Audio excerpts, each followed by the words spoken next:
ஒரு கிறிஸ்டியன் கல்யாணத்துல பிரிஞ்சு மீந்து போயிருக்கலாம், ஒரு இந்து கல்யாணத்துல சாப்பாடு மீந்து போயிருக்கலாம், ஆனா ஒரு முஸ்லீம் கல்யாணத்துல பிரியாணி மீந்து போய் கேள்விப்பட்டிருக்கீங்களா? சுடர் விட்டு எரிஞ்சுக்கிட்டு அந்த பிரியாணி அடுப்ப அணைச்சிட்டீங்களாடா. உங்களுக்கு பிரியா முக்கியம்னா எனக்கு பிரியாணி தான் முக்கியம்.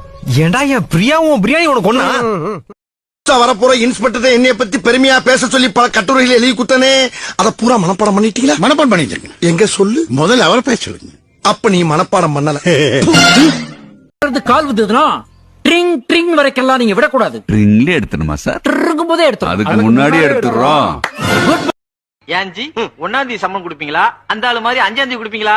இங்க வாங்க ஜி ஏண்டா ஆரம்பிச்சு ₹1 கூட போனி ஆகல, அதுக்குள்ள 1ஆம் தேதி சம்பளமா 5ஆம் தேதி சம்பளமா கேக்குறீங்க?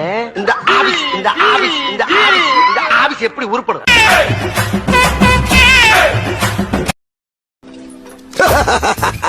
இப்ப மாட்டினியா? பணத்தை எடுக்கல, உன் தலையை எடுத்துருவேன். முதல்ல கத்திய திருப்பி பிடி. தேங்க்யூ. இப்ப எடு. இப்பவும் முடியாது. ஏய், நீ யாருக்கிட்ட பேசிக்கிட்டு இருக்க தெரியுமா? நாய் சேகர்ங்கிற ஒரு டெரர்ட்ட பேசிக்கிட்டு இருக்க. டெரர்ட்ட. நாய் சேகரா? எஸ். உங்க பேரை 3 தடவை திருப்பி சொல்லுங்க. நாய் சேகர், நாய் சேகர், நாய் சேகர். நீங்களே தான்.